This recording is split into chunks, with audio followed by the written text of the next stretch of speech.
warahmatullahi wabarakatuh.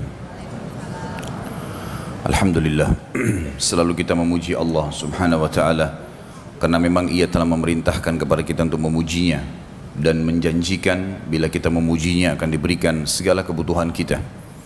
Dan juga kita panjatkan salawat dan taslim sebagaimana juga telah diperintahkan olehnya Sang Pencipta Allah menjadikan sebagai ibadah kalau kita memberikan atau mengucapkan salawat dan taslim kepada Nabi besar Muhammad sallallahu alaihi wasallam. Melanjutkan bahasan masalah surga dan kita masuk ke pasal 22 tentang masalah pasar ahli surga. Dan kita tahu Bapak Ibu sekalian bahwasanya salah satu hiburan manusia di dunia adalah pasar. Karena mereka pada saat ke pasar melihat sesuatu yang menyenangkan hati mereka, membeli kebutuhan-kebutuhan, bertemu dengan orang-orang mungkin yang dia ingin temui, atau bahkan mendapatkan pengalaman-pengalaman baru, suasana baru, dan seterusnya. Banyak fasilitas-fasilitas yang di dunia yang sebenarnya Allah subhanahu wa ta'ala juga memberikannya di akhirat. Sebagaimana kita tahu di surga, ada makanan, ada pakaian, ada tempat tinggal. Hanya saja kondisinya berbeda, situasinya berbeda. Seperti misal kasus pakaian yang pernah kita jelaskan dulu, berbeda sekali. Pakaian ahli surga itu akan diletakkan oleh Allah yang maha tinggi dan maha pemurah di sebuah pohon, yang pohon itu memiliki buah yang sebesar bentuk seperti delima tapi sangat besar. Kalau ahli surga ingin menggunakan baju atau mengganti baju mereka, maka secara otomatis pohon itu akan mendekat, terbuka, kemudian di dalamnya ada 70 gaun dengan 70 warna, dengan 70 model yang dia tinggal ingin dalam hatinya jenis tertentu atau warna tertentu, maka tiba-tiba terkenakan di badannya tanpa lagi harus dia buka, dia pasang, enggak ada lagi seperti itu. Jadi ada pakaian sebagaimana kata di dunia tapi berbeda sisi kualitas ya. Terus metode caranya, situasinya berbeda semuanya. Dan pada saat pohon itu tertutup, ya semacam tanda kutip lemarinya ahli surga itu tertutup karena dia sudah memilih gaunnya, kemudian dia ingin mengganti pada waktu yang seketika setelahnya, mendekat lagi tempat tersebut, pada saat dibuka berubah lagi 70 gaun tapi beda warna, beda model, semuanya berbeda. Jadi setiap saat, dan itu khalidina fiha, kekal di dalamnya, nggak ada lagi batas waktu. Bahkan dalam hadis dikatakan Nabi SAW bersabda, pakaian mereka tidak akan usang. Jadi walaupun baju itu kita pakai terus berhari-hari, bertahun-tahun pun, kalau hitungan dunia kita bahasakan tahun, di akhirat tentu tidak ada lagi hitungan waktu seperti ini. Dimensi waktunya berbeda gitu. Maka secara otomatis ya, tidak akan usang. Apalagi kalau diganti. Dan setiap saat makanan ahli surga sudah kita jelaskan panjang lebar. Buah, ada nama-nama seperti buah delima, buah kurma, buah anggur, di dunia ada. Tapi ini cuma sama dari sisi nama, bentuk, rasa, berbeda semuanya. Kurmahnya besarnya seperti tempayan, sebesar apapun. Mungkin sekarang kalau kita lihat kurma paling besar mungkin ambar, itu seperti jari telunjuk seseorang di antara kita gitu kan. Ya mungkin digabungin 2 jari telunjuk itu maksimal. Enggak ada kurma yang lebih besar daripada itu. Tapi di akhirat satu buah kurma seperti tempayan, yang dia makan bukan karena lapar, tapi dia sedang menikmatinya. Dia akan berhenti kalau dia ingin pindah ke kegiatan lain atau ke makanan lain. Enggak ada kenyang, enggak ada lapar. Sudah kita jelaskan masalah itu. Buah-buah anggur yang sangat besar dan tidak pernah habis. Buah di surga kalau dipetik keluar lagi, dipetik keluar lagi, enggak pernah habis. Enggak butuh tunggu waktu untuk itu. Enggak butuh tunggu waktu untuk supaya bisa tumbuh lagi. Bahkan ada hadis yang disebutkan oleh Nabi SAW, nanti ada orang di surga meminta kepada Allah agar bercocok tanam. Dia mau cocok tanam. Kata Nabi SAW, Allah berfirman padanya, bukankah semua fasilitas sudah ada padamu? Semua pohon-pohon, semua jenis buah-buahan ada, bahkan di surga ada yang tidak mungkin ada di dunia. Jenis buah-buahan yang tidak bisa dibayangkan karena semua di surga tidak pernah mata lihat, tidak pernah telinga dengar, tidak pernah terlintas dalam hati manusia. Sebagaimana dalam hadis disebutkan. Lalu kemudian Nabi SAW mengatakan kepada kita semuanya, orang ini berkata kepada Allah, ya Allah, tapi saya ingin, jiwa saya ingin sekali punya pohon-pohonan. Maka Allah Subhanahu wa taala memberikan kepadanya sebuah biji, yang biji itu ditanam oleh dia di tanah surga, kemudian tiba-tiba tumbuh menjadi pohon yang besar, tiba-tiba berbuah pada waktu itu juga.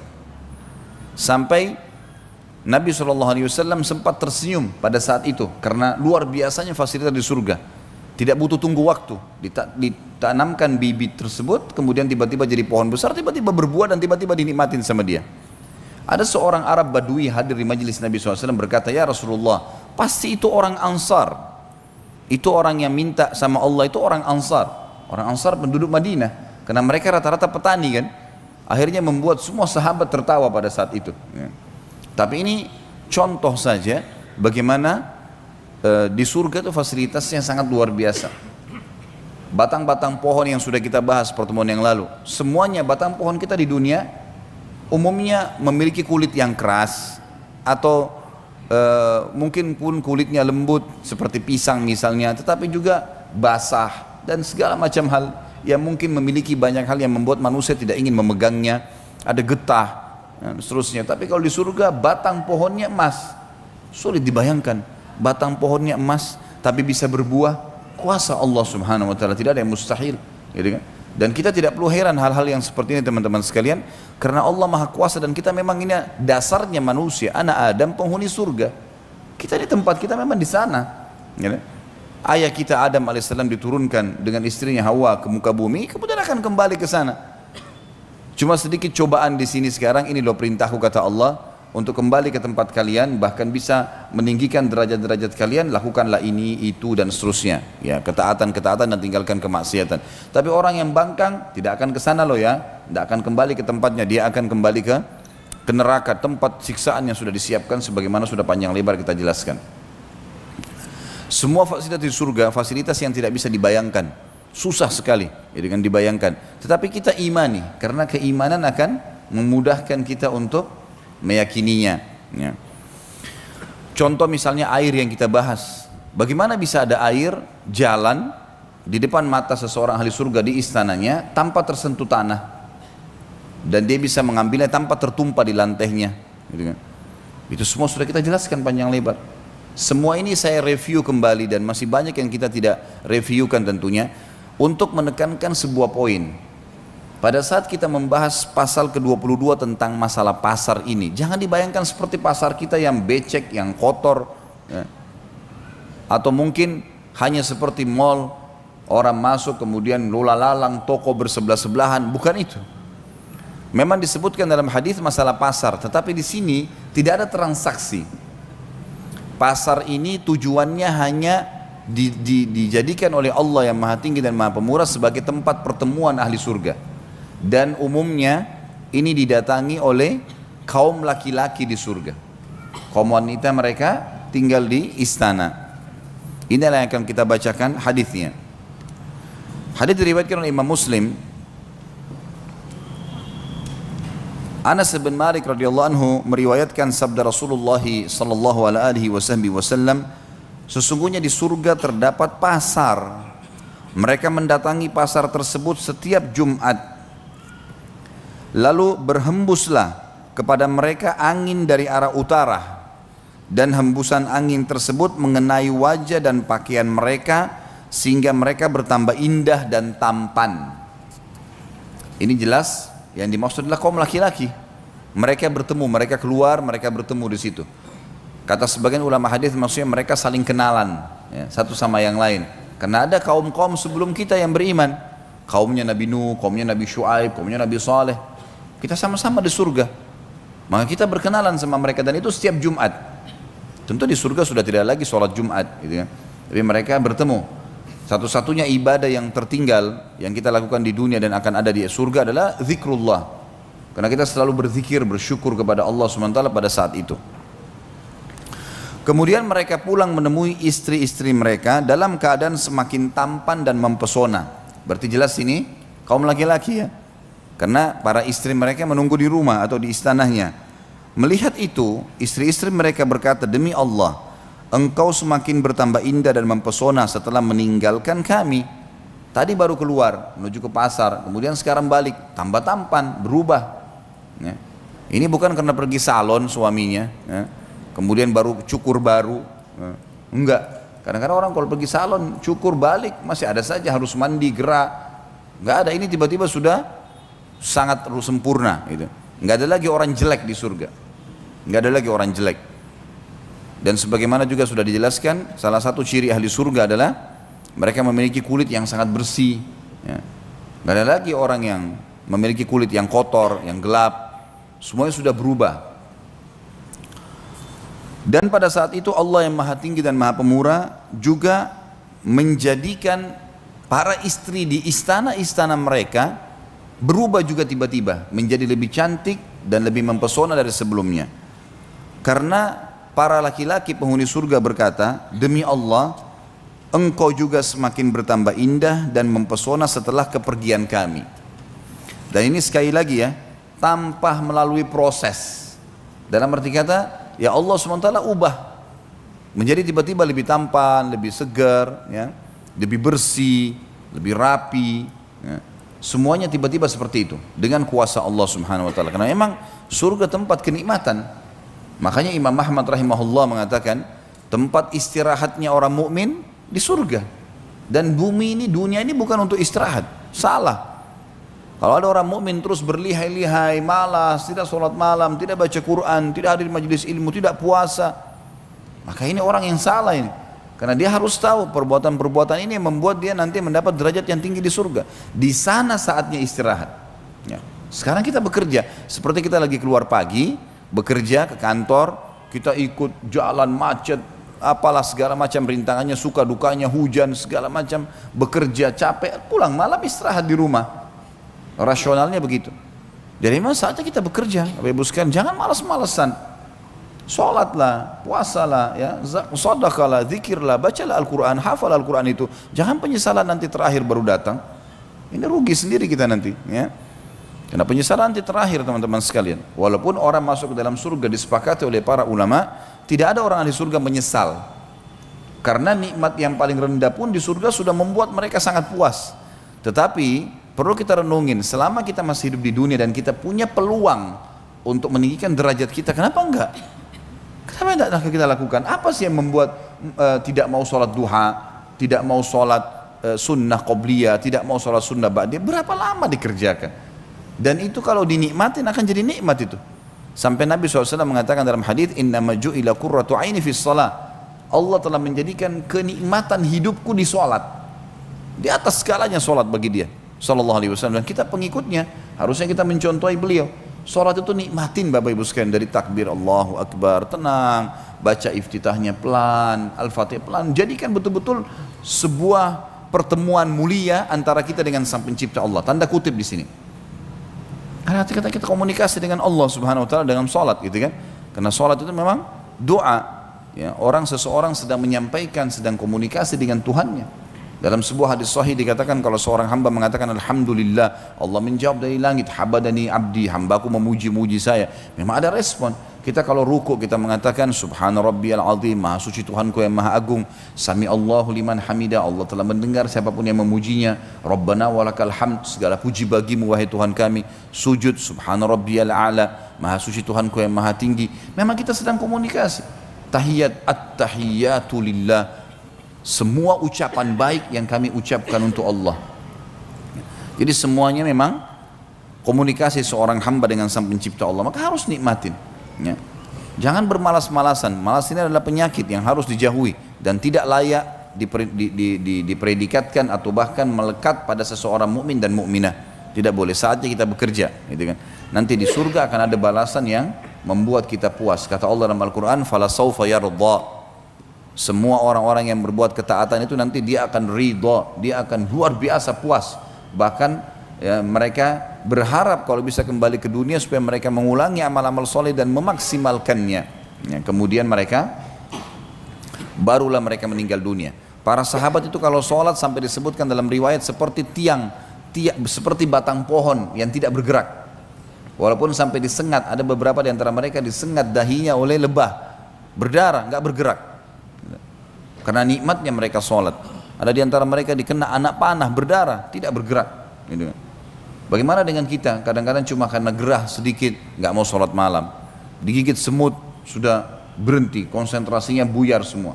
Gitu kan? Yang lebih besar Anda atau semut? Hah? Lebih besar kita kan? Digigit ya sakit, ya sabarlah. Kecuali kalau kita lagi tidak sholat. Kalau lagi tidak sholat mungkin lain. Kita bisa memindahkan dia, tapi kalau lagi sholat. Terus kemudian gara-gara itu setan tunggangi satu ekor semut untuk supaya kita tidak khusyuk sampai salam, ini bagaimana? Kehilangan banyak pahala. Gitu kan? Makanya semua tempat, lokasi kita sholat memang sudah dibersihkan, diamankan. Kemudian baru kita sholat, karena termasuk tambahan dan adab dalam bab sholat, kalau seseorang itu memperindah dan menambah kenyamanan tempat-tempat ibadahnya, sejadahnya sudah bersih, mukenahnya sudah bersih, sudah dibubuhi minyak wangi, kemudian segala macam hal yang merupakan masuk dalam bab adab, itu nanti akan kita bahas insya Allah setelah selesai, karena bahasan kita tentang surga hari ini selesai ya. Insya Allah pertemuan akan datang kita akan masuk kembali ke kitab Minhajul Muslim. Kita akan lanjutkan bahasan kita, karena ini sebenarnya bahasan buku Rasulullah SAW cerita surga dan neraka ini pelengkap dari bahasan Minhajul Muslim. Pada saat kita bahas tanda-tanda hari kiamat, mahsyar, juga tentang kematian dan nikmat dan azab kubur, di Minhajul Muslim tidak disebutkan surga dan neraka, makanya kita pindah ke buku ini. Dan ini pasal terakhir kita dalam masalah surga dan neraka ini, dan saya tetap berharap Bapak Ibu sekalian buku ini harus selalu dijadikan sebagai rujukan untuk dibaca, bukan hanya pada saat kita taklim saja, sebelum tidur review lagi kembali, baca tentang neraka, atau merasa futur itu kayak orang yang lemah lagi imannya, buka buku ini, baca tentang neraka, baca tentang surga, janji-janji Allah, itu sangat bagus ya, sangat bagus, sangat membantu kita sebenarnya untuk kembali mengingat akhirat, karena beriman tentang akhirat ini sangat besar manfaatnya, luar biasa. Orang kalau mendahulukan akhirat dan selalu tahu kalau akan ada alam akhirat sana, dia buka matanya sehingga melihat realita memang dunia akan kita tinggalkan, karena sehebat apapun seseorang, sekuat apapun fisiknya, sesehat apapun dia, setinggi apapun jabatannya, tetap mati gitu. Itu faktanya, itu nggak bisa kita bohong, nggak bisa didustakan itu. Gitu kan? Dan semua yang kita kerjakan, sebagaimana ada hidup dan mati, akan ada hisab di sana, ada surga dan neraka gitu. Maka seseorang beriman tentang adanya akhirat sangat luar biasa, membuat ketentraman jiwa, karena dunia jadi kecil buat dia. Seberat apapun cobaan dia bisa laluin, gitu kan? Apapun sifatnya, oh dunia sebentar, udahlah saya akan laluin. Gitu. Udah kita akan laluin, kita akan sangat semangat untuk mengejar akhirat itu, dan kita akan menganggap dunia ini kecil, apapun yang luput dari kita tidak masalah, tidak ada sesuatu yang masalah. Sampai para ulama salaf anggota tubuhnya pun dipotong, bagiannya kecil, karena ini tidak akan abadi kok. Dunia dia mati, nanti dikasih jasad yang baru di akhirat.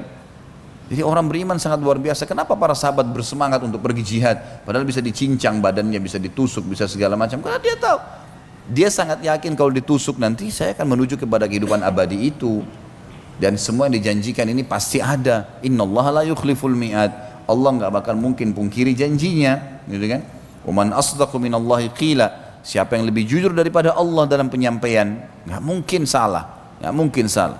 Dan sudah pernah saya bilang, ketaatan-ketaatan yang kita lakukan Bapak Ibu sekalian, hanya kita lakukan dengan menikmatinya dan sabar sebentar, mati masuk surga. Maksiat tidak usah dikerjakan, nggak ada manfaatnya buat kita sama sekali.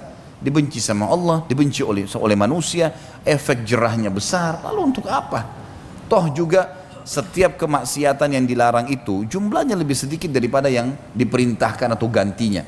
Kalau Allah haramkan misal daging hewan tidak boleh dimakan, semuanya jenis hewan, Allah ciptakan miliaran hewan, lalu Allah berikan kita hawa nafsu mau makan daging, susah, memang berat. Tapi enggak, Allah haramkan babi, Allah ganti dengan sapi, ayam, kuda, kelinci, ikan, banyak gantinya.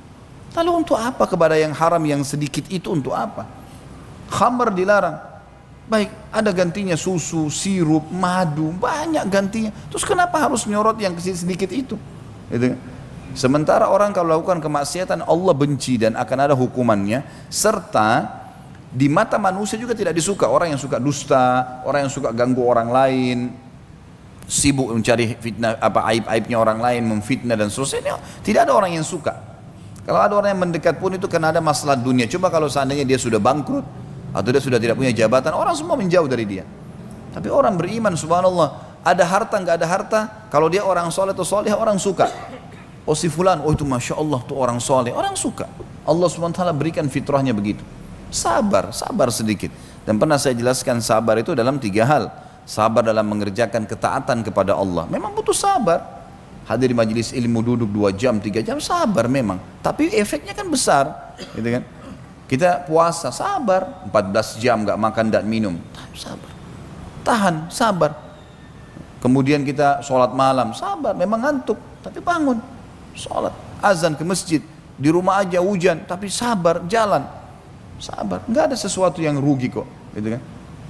Sama yang kedua, sabar terhadap meninggalkan maksiat. Ada penawaran, semua kita pasti terlintas dalam hidupnya, penawaran berzina, penawaran bohong, penawaran riba, penawaran buat nota palsu, banyak itu pasti. Karena syaitan, musuh kita selalu menawarkan itu kepada kita. Tinggal kita sabar, tolak, jangan mau. Selesai. Apapun godaannya jangan mau. Komitmen, jalan. Oh ini Allah haramkan, saya nggak mau. Dan yang ketiga, sabar dalam semua cobaan. Apapun cobaan sehari-hari kita, sakit, gangguan orang, ghibah, sudahlah, anggap itu sebagai warna kehidupan.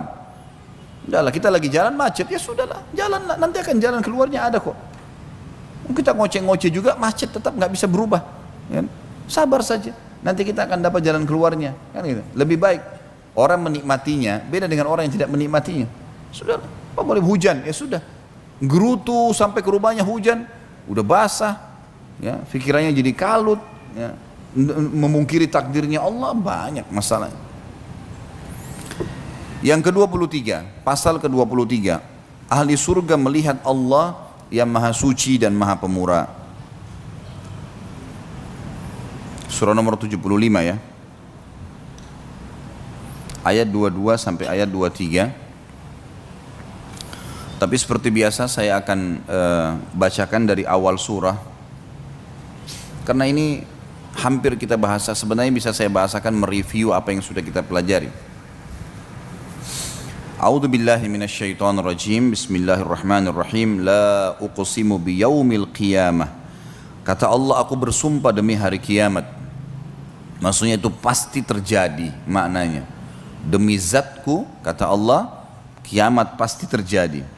Wala uqsimu bin nafsil lawwamah. Dan aku juga bersumpah dengan jiwa yang amat menyesali dirinya sendiri. Pasti hari kiamat akan datang jiwa-jiwa orang yang menyesal. Kenapa dulu saya zina ya, kenapa dulu saya bohong ya, kenapa dulu saya mukul orang ya, nyesal.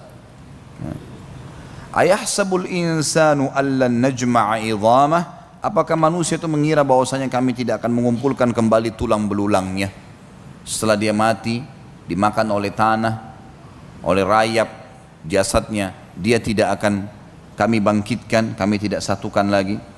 Bala qadirina ala an nusawwiya bananah. Pastikan sebenarnya kami sangat berkuasa menyusun kembali jari jemarinya dengan sempurna. Seketika pada hari kiamat nanti Allah akan bangkitkan, sebagaimana sudah pernah kita jelaskan hadisnya itu.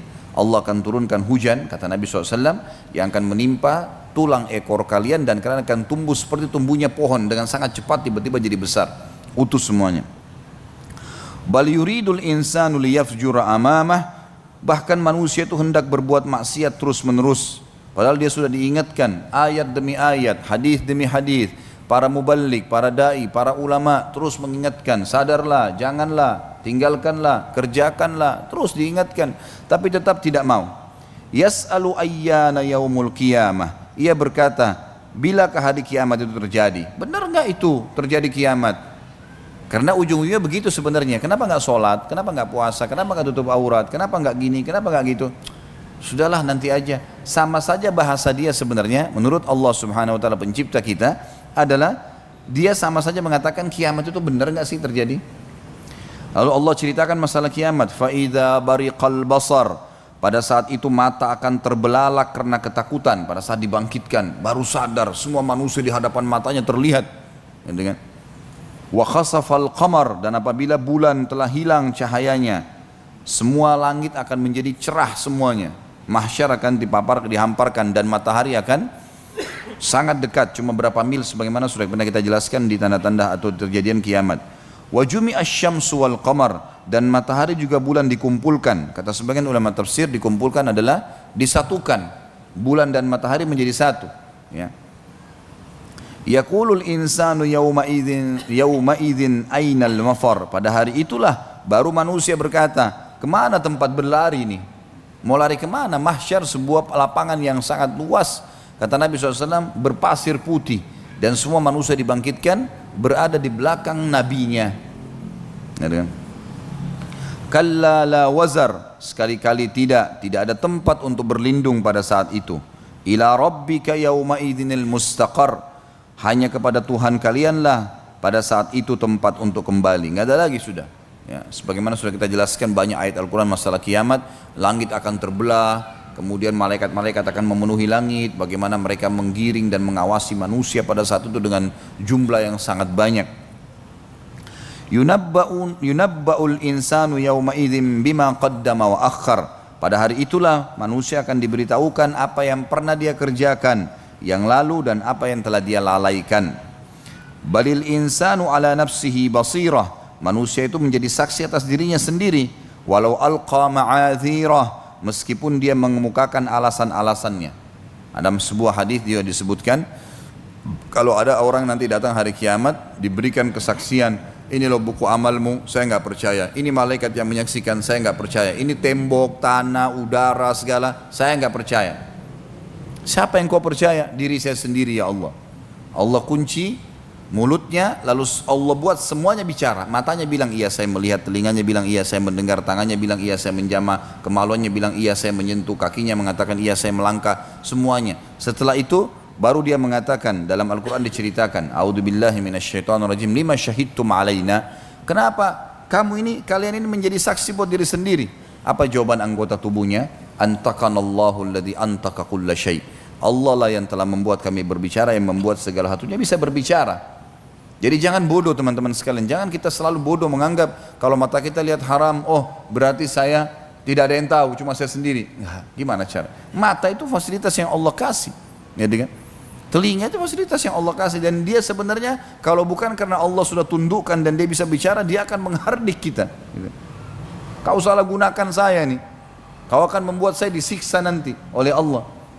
Sama dengan sebagian ulama mengatakan makanan dan minuman kalau bisa berbicara, maka dia akan mengatakan kalau orang mukmin, saya berterima kasih, saya bersyukur sama Allah karena saya menjadi bagian dari tubuhmu. Dan kalau dia orang kafir atau fasik, karena sudah terlanjur Allah tundukkan makanan dan minuman itu buat kita, akan berkata, kalau bukan karena takdirnya Allah, saya nggak sudi menjadi bagian tubuhmu. Jangan konyol teman-teman sekalian.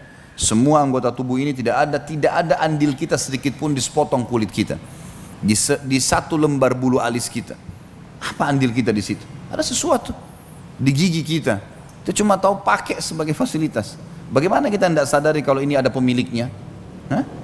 Apa andilnya Bapak Ibu sekalian di bulu mata kita satu lembar, di satu lembar rambut kita? Gak ada sama sekali. Kita sama sekali gak ada. Orang cuma pakai fasilitas, seperti mobil sudah siap tinggal starter jalan. Bagaimana kita nggak menyadari kalau itu ada pemiliknya? Allah subhanahu wa ta'ala akan memang diminta pertanggungjawaban. Gunakan pada yang diinginkan oleh sang pencipta Allah, maka akan aman. Lanjutannya, la tuharrik bihi lisanaka lita'jala bih.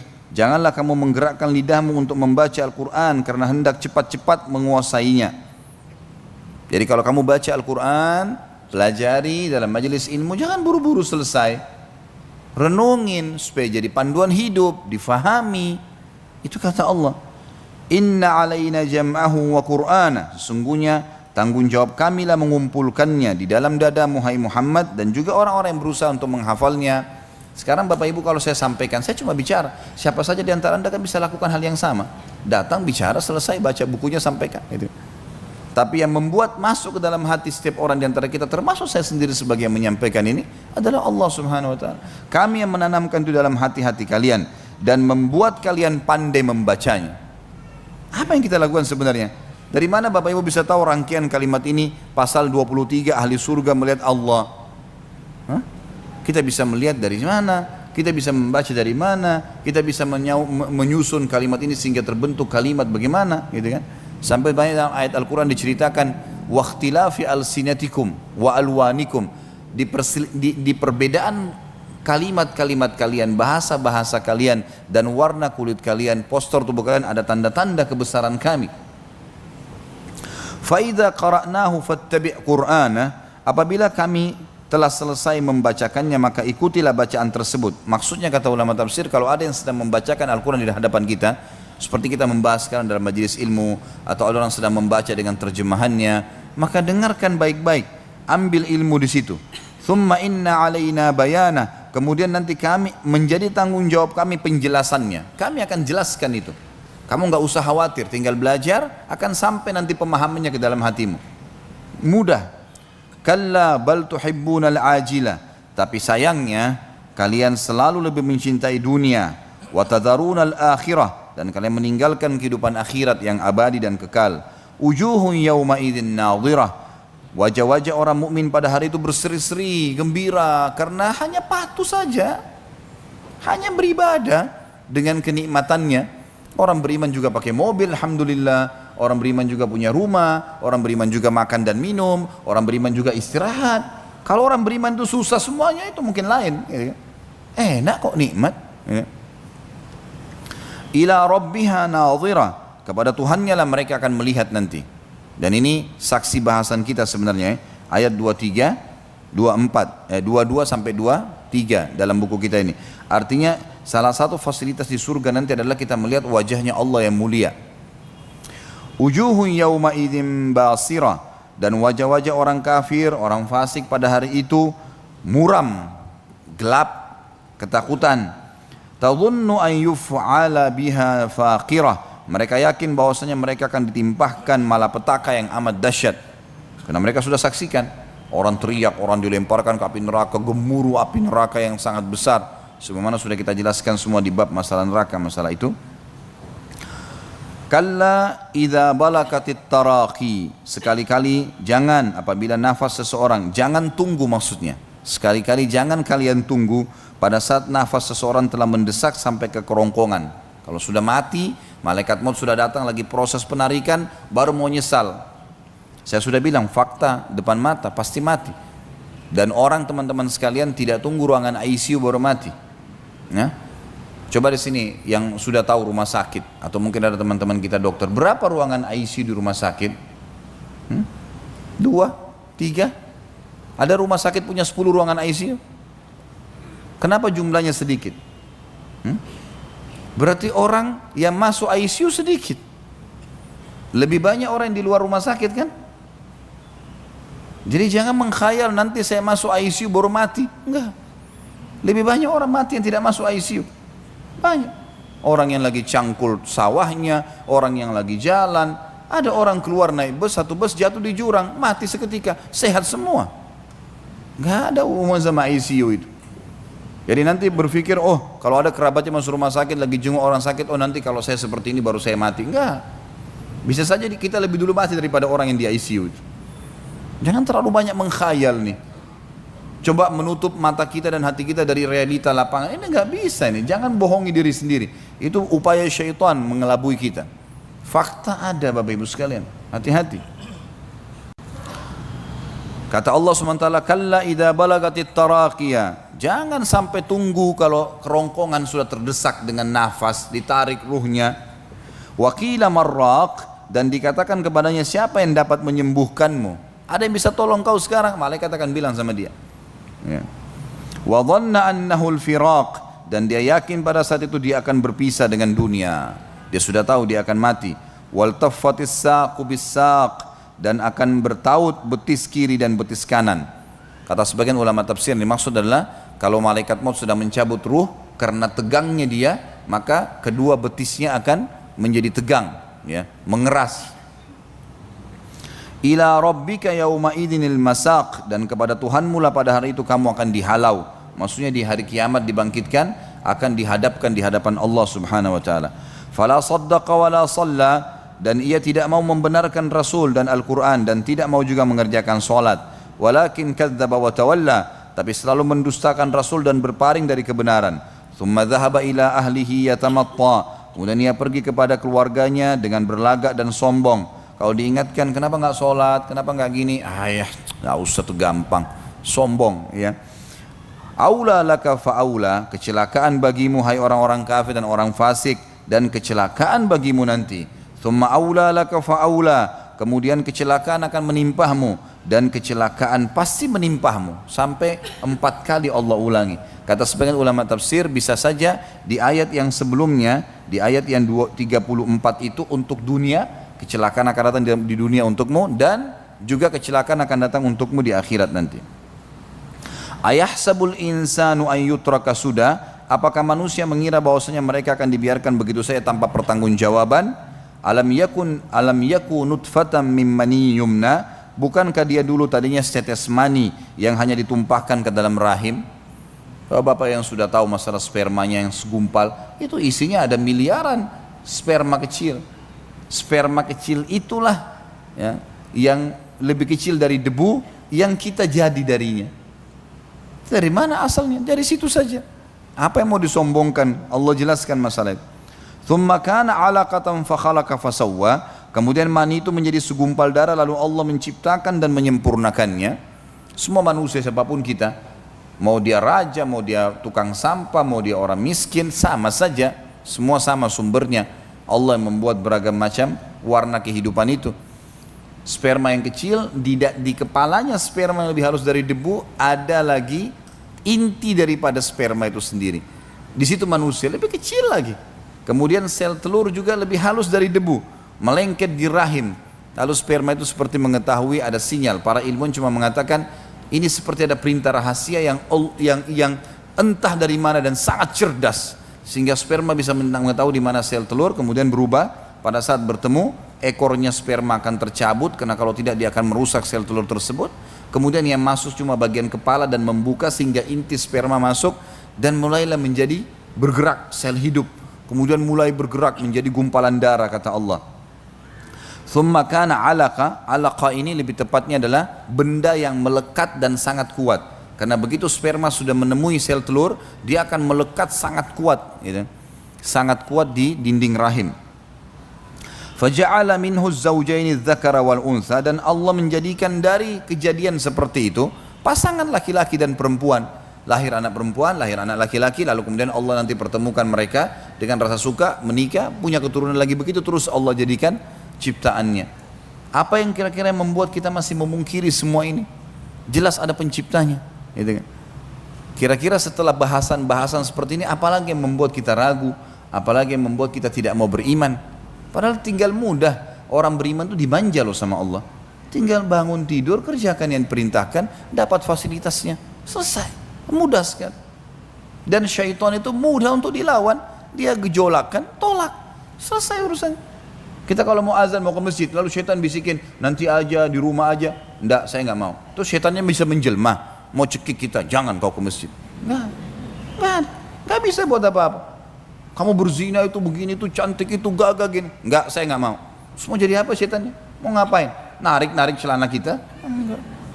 Enggak bisa buat apa-apa kok. Gampang kan, tinggal tolak, selesai. Dan menolak maksiat ada pahalanya. Mengerjakan ketaatan ada pahala, meninggalkan dan menolak dosa ada pahalanya. Ibadah. Kata Allah Subhanahu wa taala di ayat terakhir, ayat 40, "Alaisa dzalika biqadirin ala an yuhyiyal mauta." Bukankah Allah yang sudah menceritakan dan memperkenalkan dirinya tadi semua, dia yang menciptakan ini, dia yang menciptakan itu, dia yang begini, dia yang begitu, semua disebutkan. Itu mampu ya untuk menghidupkan sesuatu yang mati. Jelas semuanya. Ya. Baik. Itu dari surah Al-Qiyamah, 40 ayat kita bacakan karena memang sangat berhubungan dengan bahasan kita sebenarnya, tapi saksi bahasan kalau orang-orang beriman di surga akan melihat Tuhannya, dan ini nikmat terbesar di surga. Kita dengarkan penyampaian baginda Nabi SAW dalam hadis Bukhari Muslim. Abu Hurairah radhiyallahu anhu menceritakan, sahabat pernah bertanya, "Wahai Rasulullah, apakah kita akan melihat Rabb kita pada hari kiamat? Atau apakah kami akan melihat Rabb kami pada hari kiamat?"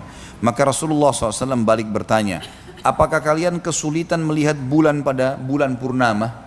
Kalau pertengahan bulan tanggal 13, 14, 15 biasanya kita puasa Iyamul Bid, itu pasti kejadiannya bulan purnama, pasti. Bulan sangat besar, warnanya kekuning-kuningan, indah untuk dilihat. Kata Nabi SAW, kalian kesulitan nggak lihat bulan pada saat itu? Maka para sahabat tidak, jelas sekali kok. Lalu beliau SAW, utusan Allah menyampaikan kepada kita semua, apakah kalian kesulitan melihat matahari yang tidak diliputi awan? Kalau ada matahari sekarang kayak terang sekali, nggak ada awan yang menutupinya. Apa kesulitan untuk melihatnya? Maka jawaban para sahabat tidak. Beliau menjawab, maka kalian akan melihatnya seperti itu juga. Kita akan jelas melihat Allah Subhanahu wa taala pada hari kiamat. Di dalam hadis yang lain riwayat Imam Muslim, Syuhaib radhiyallahu anhu menuturkan Rasulullah sallallahu alaihi wasallam bersabda, "Idza dakhala ahlul jannah yaqulu Allahu azza wa jalla turiduna syai'an azidukum fayaqulun alam tubayyid ujuhana alam tudkhilnal jannata wa tunajjina minan nar qala fayakshiful hijab fama u'tu syai'an ahabba ilaihim minan nadari ila rabbihim thumma tala hadhil ayah lilladina ahsanul husna wa ziyada." Jika ahli surga sudah masuk ke dalam surga, semoga insyaallah kita termasuk, maka Allah yang maha tinggi dan maha pemurah akan bertanya kepada ahli surga, apakah kalian menginginkan sesuatu sehingga aku menambahkannya untuk kalian? Ada makna hadis yang lain, ada hadis yang serupa yang mirip dengan riwayat ini berbunyi, pada saat ahli surga sudah semuanya masuk ke dalam surga termasuk penghuni surga terakhir dari neraka. Jadi akan ada orang-orang mukmin namanya usatul mukminin, orang mukmin yang bermaksiat tapi tidak sempat taubat, timbangan amalnya nanti hari kiamat dosanya lebih berat, maka dia masuk ke neraka dulu disiksa, gitu kan? Nah, orang-orang seperti ini nanti akan dikeluarkan semua. Kalau sudah keluar, ini Allahu alam berapa ribu tahun nih disiksa di neraka karena dosanya banyak, gitu kan? Baik, kalau semuanya sudah keluar, ahli neraka, ahli surga pun dari neraka sudah keluar semuanya, di neraka tinggal orang yang kekal, orang munafik, orang musyrik, orang kafir. Tiga ini pasti kekal di dalamnya. Baik. Mereka sudah keluar semua, maka Allah yang maha tinggi dan maha purah mengumpulkan ahli surga lalu bertanya, apakah kalian sudah puas dengan apa yang aku berikan? Kata para ahli surga, ya Allah, nikmat apa lagi yang kami inginkan setelah engkau menyelamatkan kami dari neraka dan kami masuk ke dalam surga? Ini riwayat lain tentunya ya. Kalau riwayat kita di sini dikatakan, jika ahli surga telah masuk ke dalam surga, bisa masuk semakna dengan hadis tadi yang kedua yang saya sebutkan. Semua ahli surga walaupun yang lewat neraka dulu sudah masuk semuanya ke dalam surga. Maka Allah bertanya kepada mereka semua secara serentak. Makna yang lain yang saya ingin titik beratkan Bapak Ibu sekalian adalah, berarti ahli surga di dalam surga sendiri yang sudah masuk dari awal, ini sudah lama menikmatin fasilitas. Sudah lama. Karena menunggu orang-orang yang masuk ke neraka dulu tadi yang disiksa kemudian dibersihkan lalu dikeluarkan, baru Allah Subhanahu wa taala mengumpulkan. Karena ini nikmat yang puncak yang Allah akan kasih, tapi akan merata, semua penghuni surga akan mendapatkannya, termasuk yang lewat ke neraka dulu, gitu kan? Lalu ditanyakan, apakah kalian menginginkan aku menambahkan untuk kalian? Mereka menjawab, bukankah engkau telah memutihkan wajah kami? Dan ini yang disebutkan dalam ayat Al-Quran dan juga hadis Nabi SAW, bahwasanya orang-orang beriman nanti hari kiamat akan diwajahkan, akan diputihkan wajah mereka. Ada hadis yang lain, ada hadis yang berbunyi bahwasanya akan keluar cahaya yang terang dari tempat-tempat uduk umatku, gitu kan? Bukankah engkau telah memutihkan wajah kami? Maknanya mengeluarkan cahaya darinya. Dan bukankah engkau memasukkan kami ke dalam surga? Kami sudah masuk surga, ini nikmat apa lagi? Semuanya abadi, semuanya tidak pernah habis, semuanya kenikmatan. Dan semua sifat buruk seperti jenuh, bosan, dendam, iri, habis semua, nggak ada ini. Jadi sudah diangkat oleh Allah Subhanahu wa taala, nggak ada lagi rasa itu. Kemudian Allah yang maha tinggi dan maha purah membuka tirainya, pemisah antara dia dengan hamba-hambanya, dan kedua riwayat sama ini. Lalu Allah mengangkat hijabnya. Tidaklah mereka diberi sesuatu yang lebih mereka cintai daripada melihat Rob mereka. Maka semuanya mereka melihat Tuhan mereka. Termasuk orang yang sudah sekian lama menikmatin surga ini, juga akhirnya melupakan semua itu. Dayang-dayang, pakaian, makanan, lupa semua. Mereka lupakan semua gara-gara melihat wajahnya Allah yang mulia. Kemudian beliau membaca firman Allah, maksudnya Nabi SAW, bagi orang-orang yang berbuat baik ada pahala yang terbaik surga dan tambahannya. Makna daripada tambahannya adalah melihat wajahnya Allah yang mulia. Di dalam hadis yang kedua tadi yang saya sebutkan, penutupan hadisnya berbunyi kata Nabi SAW, tentu di buku kita tidak ada itu ya. Kata Nabi SAW, lalu semua penghuni surga mengatakan, ya Allah, tidak ada nikmat yang mengalahkan melihat wajahmu yang mulia. Semoga insya Allah kita termasuk ini ya. Pasal ke-24, orang-orang yang takut terhadap kedudukan Robnya akan mendapatkan 2 surga. Jadi pernah saya jelaskan Bapak Ibu sekalian, kalau kita di surga insya Allah seseorang mukmin akan memiliki banyak, mungkin bisa jutaan istana malah gitu. Karena memang ada hadis, misal contoh, ini semua punya dalil ya. Setiap kali orang ke masjid dapat 1 istana di surga, pulang dari masjid 1 istana di surga. Kalau kita sholat lengkap subuh, duhur, asar, maghrib, isya, 5 waktu sholat, terutama bapak-bapak ini ke masjid, kita punya 10 istana di surga. Ada hadis yang lain, siapa yang membaca Qul Huwallahu Ahad 10 kali dalam sehari, Allah akan bangunkan baginya istana di surga. Baik, apa ruginya baca ini? Berarti kalau kita baca 1 hari 10 kali kita dapat 1 istana. Kalau 1 tahun 365 hari, 365 istana. Kalau kali 70 tahun umurnya, kan banyak sekali gitu kan. Siapa yang menjaga 12 rakaat sehari semalam, Allah akan bangunkan baginya istana di surga. Ini ada makna, ada 2 makna kata ulama hadis. Bisa bermakna kalau dia rutin jaga seumur hidupnya akan diberikan istana di surga, atau memang setiap hari kalau sudah lengkap 12 rakaat itu, subuh 2 rakaat sebelumnya, 4 rakaat sebelum duhur, 4 rakaat sudah duhur, 2 rakaat sudah maghrib, 2 rakaat sudah isya, rutin dia jaga, maka setiap hari dapat 1 istana. Kali 1 tahun 365 hari, kali 70 tahun atau 50 tahun dia hidup, berapa banyak istananya gitu kan? Makanya juga dalam hadis yang lain kata Nabi SAW, sesungguhnya nanti ada setiap orang yang rutin mengerjakan sebuah ibadah, dia akan dipanggil di setiap pintunya. Kalau dia jihad, dia akan dipanggil dari pintu jihad, dia sholat dari pintu sholat, puasa pintu puasa, sedekah pintu sedekah, haji pintu haji. Jadi artinya pintu gerbang besar, di dalamnya ada kem istana gitu kan. Setiap jenis ibadah ada sendiri itu. Maka Abu Bakar berkata, ya Rasulullah, apakah ada orang yang dipanggil dari semua pintu itu?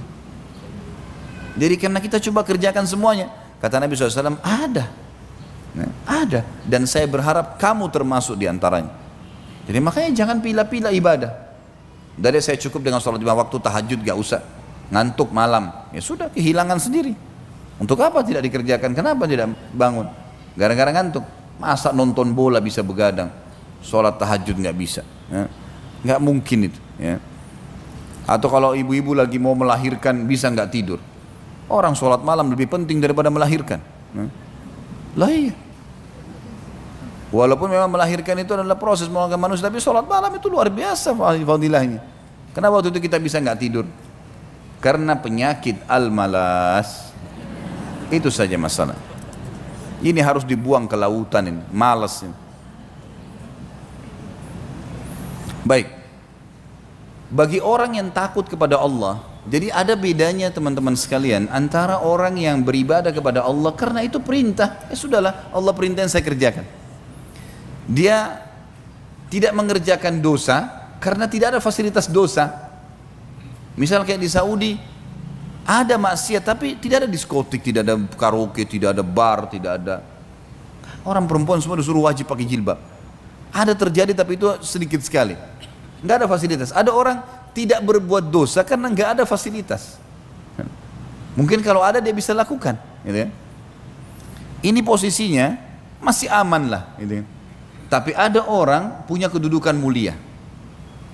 Dia mengerjakan ibadah, dia sholat malam, dia sholat 5 waktu on time, dia puasa, dia baca Quran, dia paksa dirinya berzikir, berbuat ibadah dikerjakan sama dia, karena dia takut kalau sampai Allah nggak sayang sama dia. Ini berbeda ya, dia mengerjakan karena dia mau mendapatkan cintanya Allah. Sama dengan dia tidak mengerjakan dosa, walaupun ada fasilitas dia tahan dirinya, nggak mau, karena dia takut kepada Allah. Jangan sampai tiba-tiba lagi zina, lagi riba, lagi apa, kemudian azabnya Allah turun. Ya. Ini namanya orang yang takut kepada Allah. Ini punya kedudukan sendiri. Rasa takutnya itu punya nilai plus, dapat tambahan istana. Itu akan diberikan tambahan istana. Ini yang disebutkan oleh penulis ini pasal 24, orang yang takut terhadap kedudukan Robnya mendapatkan 2 surga. Sebagaimana sudah saya paparkan tadi. Beliau mengangkat firman Allah dalam surah Ar-Rahman ayat 46 sampai 53. A'udzu billahi minasyaitonir rajim wa liman khafa maqama rabbih jannatan fabiayyi ala'i rabbikuma tukadziban dzawata afnan fabiayyi ala'i rabbikuma tukadziban fihima 'ainani tajriyan fabiayyi ala'i rabbikuma tukadziban fihima min kulli fakihatin zawjan fabiayyi ala'i rabbikuma tukadziban. Dan bagi orang-orang yang takut saat menghadap Rabb-nya, tadi mengerjakan perintah karena takut sama Allah, takut Allah enggak cintai dia, gitu kan? Kalau dia berada di saf kedua atau ketiga, ketakutan. Bagaimana caranya saya enggak di saf pertama ini? Orang-orang di saf pertama sudah lebih dicintai sama Allah, ada ketakutan itu, gitu kan? Ketinggalan sholat subuh, ya Allah, Allah sudah catat tadi orang-orang sudah pada melapor ke Allah nih, saya tidak hadir, ketakutan. Ini namanya ketakutan karena Allah. Dia ibadah sebenarnya. Beda dengan orang yang sholat subuh di masjid atau enggak, ya sudahlah nggak apa-apa, besok aja saya kerjain, biasa-biasa saja. Ini rasa takut ini punya nilai plus ya. Dia buat dosa, godaan besar, lawan, nggak mau, saya nggak mau, apapun konsekuensinya. Oh ini orang gagal, ini orang cantik, saya tergoda, enggak, saya nggak mau. Saya sudah bilang tadi, syaitan nggak bisa buat apa-apa kok, cuma bisik-bisikin, redam dia, lawan. Bisa, kita bisa kalau nggak mau. Kalau mau, kita aktivitas, cari aktivitas yang lain, insya Allah, baca isti'adzah, sibukkan diri dengan ibadah, insya Allah akan terjaga. Maka orang takut berbuat dosa karena takut Allah hukum akan ada nilai sendiri. Maka nikmat Rabb kalian yang manakah yang kalian dustakan? Kedua surga itu mempunyai pohon-pohon dan buah-buahan.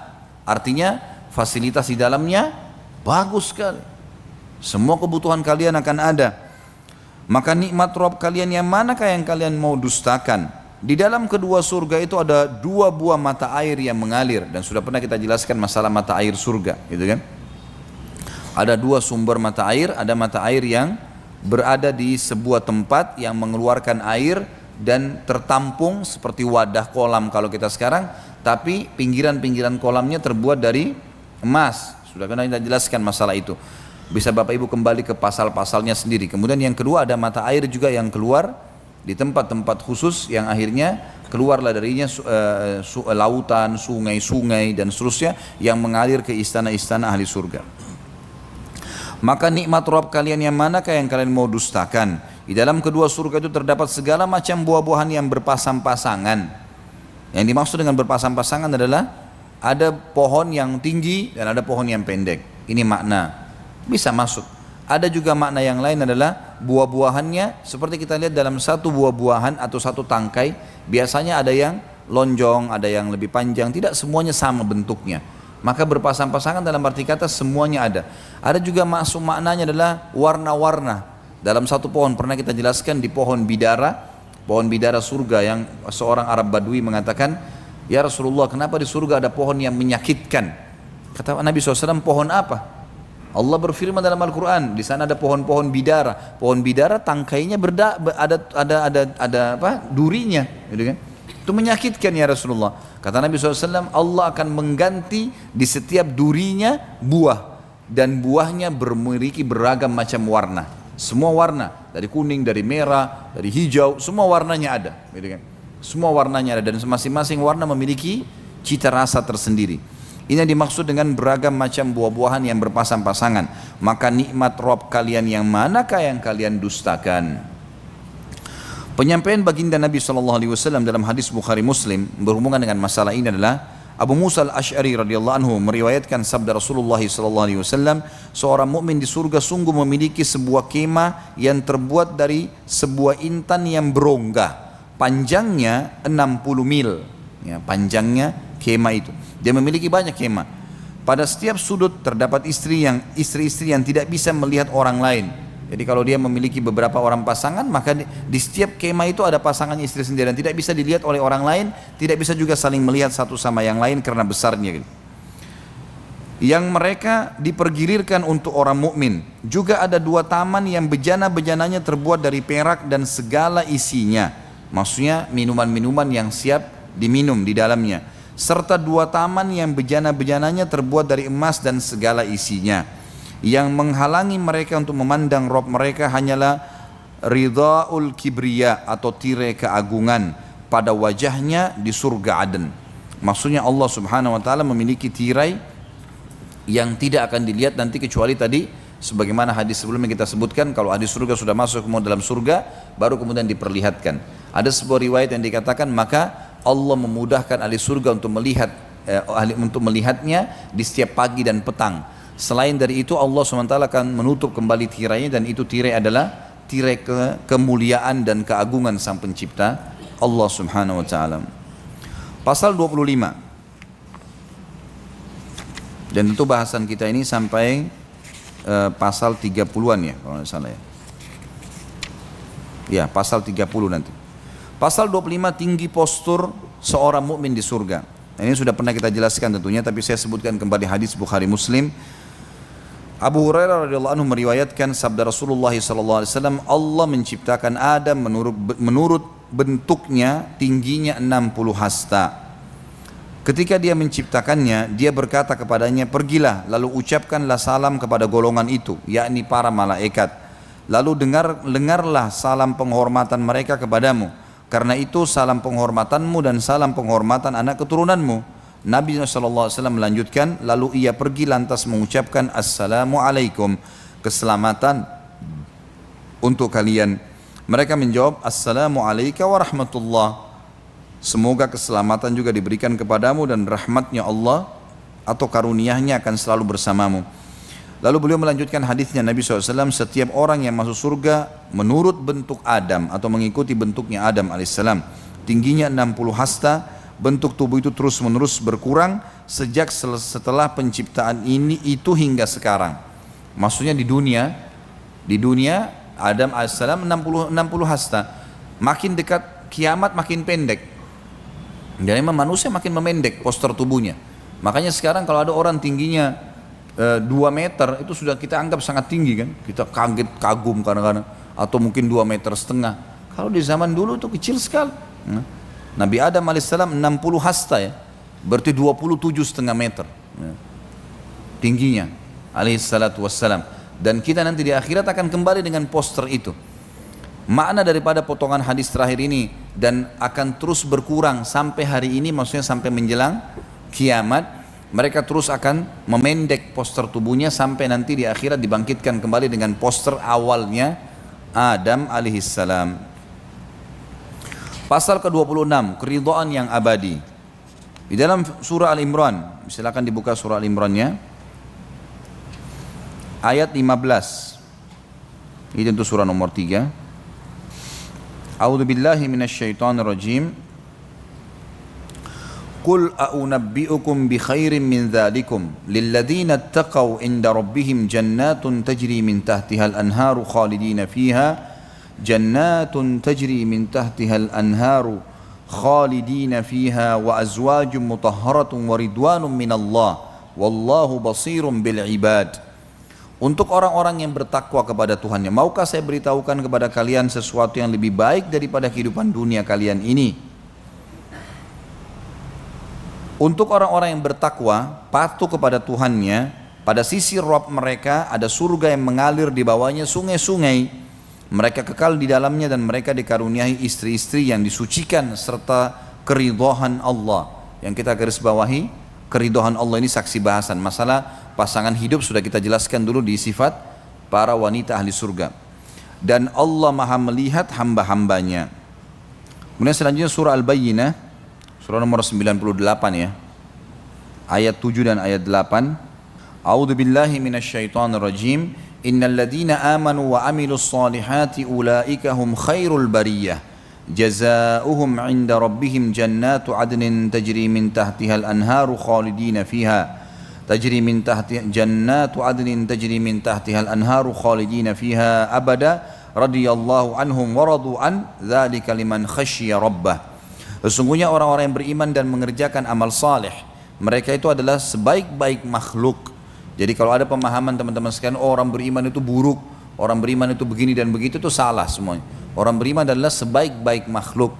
Kalau ada orang beriman satu yang pakaiannya kotor atau kata-katanya kasar, itu dia secara individu, karena Allah nggak pernah perintahin itu kok. Allah perintahin kebaikan, suruh bersih, suruh rapi, suruh baik. Balasan mereka di sisi Rabb mereka adalah surga Aden yang mengalir di bawahnya sungai-sungai. Mereka kekal di dalamnya selama-lamanya. Allah ridho terhadap mereka dan mereka pun ridho kepadanya. Yang demikian itu adalah balasan bagi orang-orang yang takut kepada Rabb-nya. Baik, untuk lebih jelasnya kedua ayat ini kita akan bacakan sabda Nabi sallallahu alaihi wasallam yang merincikan masalah kita, masalah ridhonya Allah itu. Di dalam hadis Bukhari Muslim, Abu Sa'id Al-Khudri radhiyallahu anhu meriwayatkan sabda Rasulullah sallallahu alaihi wasallam, "Inna Allah azza wa